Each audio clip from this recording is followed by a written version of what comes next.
नमस्कार भक्तों, आज मैं आपको एक ऐसा दिव्य, दुर्लभ और रहस्यमय मंत्र सुनाने जा रहा हूं, जिसे बड़े बड़े साधक और तांत्रिक भी गुप्त रखते हैं। कहते हैं, इस मंत्र की शक्ति इतनी प्रबल है कि यदि आप इसे केवल 27 मिनट तक पूरी श्रद्धा से सुन लें, तो जीवन के हर रुके हुए काम, पैसों की समस्या, व्यापार में नुकसान, सब कुछ एक एक करके स्वयं श्री हरि विष्णु और मां लक्ष्मी की कृपा से समाप्त हो जाता है। लेकिन ध्यान रखिए, इस मंत्र को अधूरा सुनना वर्जित है। यदि आपने इस मंत्र को अधूरी श्रद्धा से सुना, तो इसका असर उल्टा भी हो सकता है। और अगर पूरे मन से पूरे 27 मिनट तक सुना, तो जो चमत्कार होता है वह आपकी कल्पनाओं से परे है। और हां दोस्तों, अगर आप सच में चाहते हैं कि आपके जीवन में भी लक्ष्मी का आगमन हो, तो अभी इस वीडियो को लाइक जरूर करें, नीचे कमेंट करके जय श्री हरि विष्णु लिखें और ऐसे दिव्य ज्ञान के लिए हमारे चैनल सनातन ज्ञान को सब्सक्राइब करना बिल्कुल न भूलें। भक्तों, काशी के एक युवक ने जब इसे पहली बार पूरी श्रद्धा से सुना, तो अगले ही दिन उसे 18 महीने से रुकी हुई सैलरी का पेमेंट मिल गया। और एक व्यापारी ने तो मजाक में सुन लिया था, और अब उसकी दुकान दिन रात चल रही है। तो भक्तों, आंखें बंद कीजिए, मन को शांत कीजिए और सच्चे भाव से श्री हरि विष्णु और मां लक्ष्मी का स्मरण करते हुए इस दुर्लभ मंत्र को सुनिए पूरे 27 मिनट तक। भक्तों, इस मंत्र के साथ यदि आप एक छोटा सा उपाय भी करें, तो श्री हरि विष्णु और महालक्ष्मी की कृपा एक साथ बरसने लगती है। उपाय यह है कि हर गुरुवार या शुक्रवार प्रातः स्नान करके घर के मंदिर में पीले फूल, तुलसी के पत्ते और एक मिठाई, लड्डू या पेड़ा चढ़ाएं। फिर दोनों हाथ जोड़कर 3 बार यह कहें कि हे श्री हरि विष्णु, हे महालक्ष्मी माता, मेरे जीवन से दरिद्रता दूर करें, कृपा करें और मेरे इस गरीब की पुकार सुनिए, मेरी सच्चे मन की प्रार्थना स्वीकार करें। फिर इसी स्थिति में आंखें बंद करके इस मंत्र को पूरे 27 मिनट तक सुने। विश्वास मानिए, इस उपाय और मंत्र के संयुक्त प्रभाव से आपकी किस्मत करवट लेगी और आपके जीवन में धन, समृद्धि और शुभ समाचारों की वर्षा होगी। जय श्री हरि विष्णु, जय महालक्ष्मी। अगर आपने अभी तक लाइक नहीं किया तो अभी करें, नीचे कमेंट करें AUM नारायणाय नमः और सब्सक्राइब करें, ताकि यह दिव्य ऊर्जा हर दिन आपके जीवन में प्रवेश करती रहे। शान्ताकारं भुजगशयनं पद्मनाभं सुरेशं विश्वधारं गगनसदृशं मेघवर्णं शुभांगं लक्ष्मीकान्तं कमलनयनं योगिविधर्यानग्मयं वन्दे विष्णु भवभयहरं सर्वलोकैकनाथम्। शान्ताकारं भुजगशयनं पद्मनाभं सुरेशं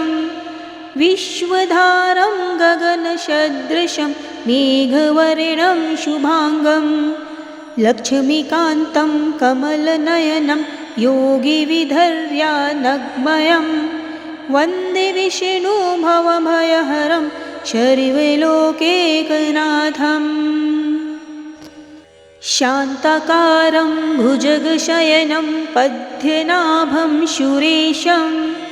विश्वधारं गगनसदृशं मेघवर्णं शुभांगं लक्ष्मीकान्तं कमलनयनं योगिविधर्यानग्मयं वन्दे विष्णु भवभयहरं सर्वलोकैकनाथम्। शान्ताकारं भुजगशयनं पद्मनाभं सुरेशं विश्वधारं गगनसदृशं मेघवर्णं शुभांगं लक्ष्मीकान्तं कमलनयनं योगिविधर्यानग्मयं वन्दे विष्णु भवभयहरं सर्वलोकैकनाथम्। शान्ताकारं भुजगशयनं पद्मनाभं सुरेशं विश्वधारं गगनसदृशं मेघवर्णं शुभाङ्गं लक्ष्मीकान्तं कमलनयनं योगिविधर्यानग्मयं वन्दे विष्णुभवभयहरं सर्वलोकैकनाथम् शान्ताकारं भुजगशयनं पद्मनाभं सुरेशं विश्वधारं गगनसदृशं मेघवर्णं शुभाङ्गं लक्ष्मीकान्तं कमलनयनं योगिविधर्यानग्मयं वन्दे विष्णुभवभयहरं सर्वलोकैकनाथम् शान्ताकारं भुजगशयनं पद्मनाभं सुरेशं विश्वधारं गगनसदृशं मेघवर्णं शुभाङ्गं लक्ष्मीकान्तं कमलनयनं योगिविधर्यानग्मयं वन्दे विष्णुभवभयहरं सर्वलोकैकनाथम् शान्ताकारं भुजगशयनं पद्मनाभं सुरेशं विश्वधारं गगनसदृशं मेघवर्णं शुभाङ्गं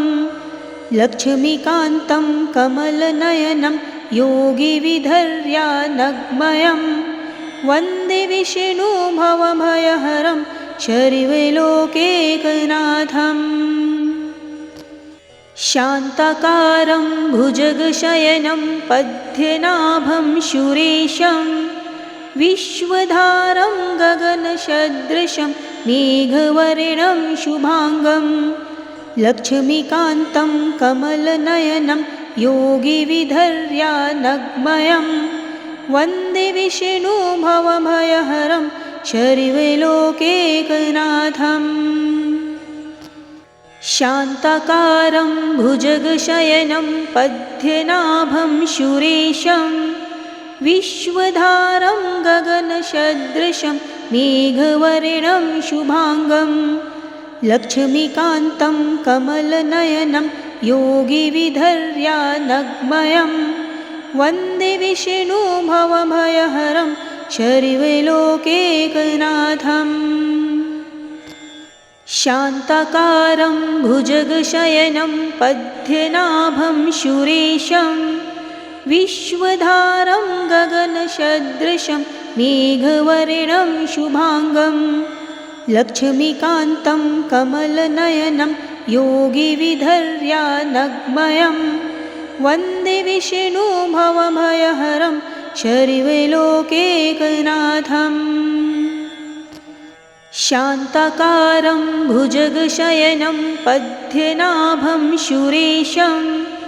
विश्वधारं गगनसदृशं मेघवर्णं शुभाङ्गं लक्ष्मीकान्तं कमलनयनं योगिविधर्यानग्मयं वन्दे विष्णुभवभयहरं सर्वलोकैकनाथम् शान्ताकारं भुजगशयनं पद्मनाभं सुरेशं विश्वधारं गगनसदृशं मेघवर्णं शुभाङ्गं लक्ष्मीकान्तं कमलनयनं योगिविधर्यानग्मयं वन्दे विष्णुभवभयहरं सर्वलोकैकनाथम् शान्ताकारं भुजगशयनं पद्मनाभं सुरेशं विश्वधारं गगनसदृशं मेघवर्णं शुभाङ्गं लक्ष्मीकान्तं कमलनयनं योगिविधर्यानग्मयं वन्दे विष्णुभवभयहरं सर्वलोकैकनाथम् शान्ताकारं भुजगशयनं पद्मनाभं सुरेशं विश्वधारं गगनसदृशं मेघवर्णं शुभाङ्गं लक्ष्मीकान्तं कमलनयनं योगिविधर्यानग्मयं वन्दे विष्णुभवभयहरं शर्वलोकैकनाथम् शान्ताकारं भुजगशयनं पद्मनाभं सुरेशं विश्वधारं गगनसदृशं मेघवर्णं शुभांगं लक्ष्मीकान्तं कमलनयनं योगिविधर्यानग्मयं वन्दे विष्णुभवभयहरं शर्वलोकैकनाथम् शान्ताकारं भुजगशयनं पद्मनाभं सुरेशं विश्वधारं गगनसदृशं मेघवर्णं शुभांगं लक्ष्मीकान्तं कमलनयनं योगिविधर्यानग्मयं वन्दे विष्णुभवभयहरं शर्वलोकैकनाथम् शान्ताकारं भुजगशयनं पद्मनाभं सुरेशं विश्वधारं गगनसदृशं मेघवर्णं शुभांगं लक्ष्मीकान्तं कमलनयनं योगिविधर्यानग्मयं वन्दे विष्णुभवभयहरं शर्वलोकैकनाथम् शान्ताकारं भुजगशयनं पद्मनाभं सुरेशं विश्वधारं गगनसदृशं मेघवर्णं शुभांगं लक्ष्मीकान्तं कमलनयनं योगिविधर्यानग्मयं वन्दे विष्णुभवभयहरं शर्वलोकैकनाथम् शान्ताकारं भुजगशयनं पद्मनाभं सुरेशं विश्वधारं गगनसदृशं मेघवर्णं शुभांगं लक्ष्मीकान्तं कमलनयनं योगिविधर्यानग्मयं वन्दे विष्णुभवभयहरं शर्वलोकैकनाथम् शान्ताकारं भुजगशयनं पद्मनाभं सुरेशं विश्वधारं गगनसदृशं मेघवर्णं शुभांगं लक्ष्मीकान्तं कमलनयनं योगिविधर्यानग्मयं वन्दे विष्णुभवभयहरं शर्वलोकैकनाथम् शान्ताकारं भुजगशयनं पद्मनाभं सुरेशं विश्वधारं गगनसदृशं मेघवर्णं शुभांगं लक्ष्मीकान्तं कमलनयनं योगिविधर्यानग्मयं वन्दे विष्णुभवभयहरं शर्वलोकैकनाथम् शान्ताकारं भुजगशयनं पद्मनाभं सुरेशं विश्वधारं गगनसदृशं मेघवर्णं शुभांगं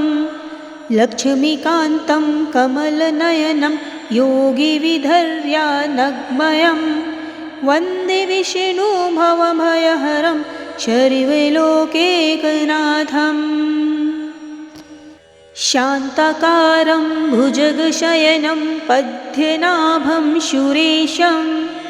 विश्वधारं गगनसदृशं मेघवर्णं शुभांगं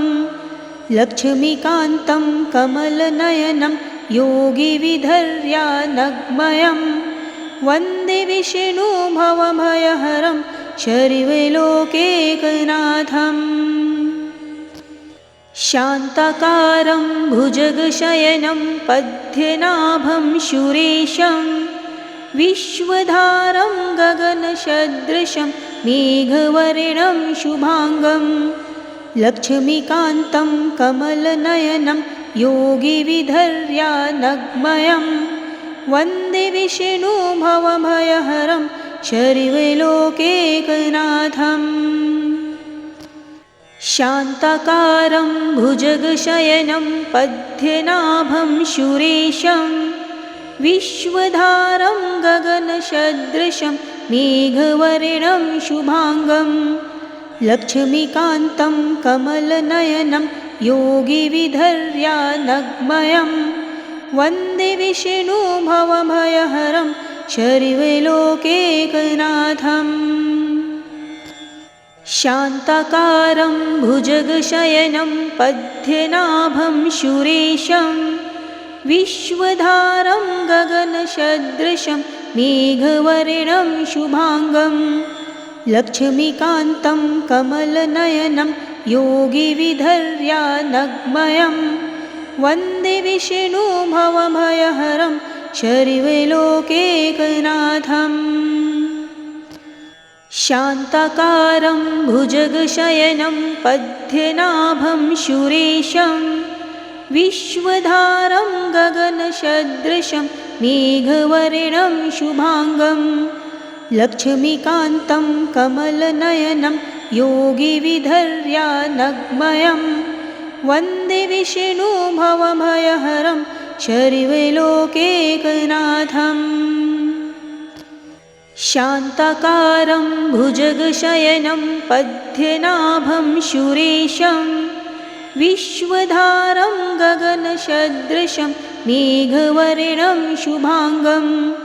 लक्ष्मीकान्तं कमलनयनं योगिविधर्यानग्मयं वन्दे विष्णु भवभयहरं शर्वलोकैकनाथम्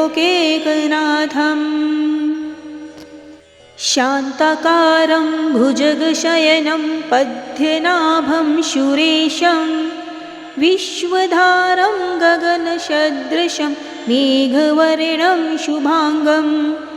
लक्ष्मीकान्तं कमलनयनं योगिविधर्यानग्मयं वन्दे विष्णु भवभयहरं शर्वलोकैकनाथम् शान्ताकारं भुजगशयनं पद्मनाभं सुरेशं विश्वधारं गगनसदृशं मेघवर्णं शुभाङ्गं लक्ष्मीकान्तं कमलनयनं योगिविधर्यानग्मयं वन्दे विष्णु भवभयहरं शर्वलोकैकनाथम् शान्ताकारं भुजगशयनं पद्मनाभं सुरेशं विश्वधारं गगनसदृशं मेघवर्णं शुभाङ्गं लक्ष्मीकान्तं कमलनयनं योगिविधर्यानग्मयं वन्दे विष्णु भवभयहरं शर्वलोकैकनाथम् शान्ताकारं भुजगशयनं पद्मनाभं सुरेशं विश्वधारं गगनसदृशं मेघवर्णं शुभाङ्गं लक्ष्मीकान्तं कमलनयनं योगिविधर्यानग्मयं वन्दे विष्णु भवभयहरं शर्वलोकैकनाथम् शान्ताकारं भुजगशयनं पद्मनाभं सुरेशं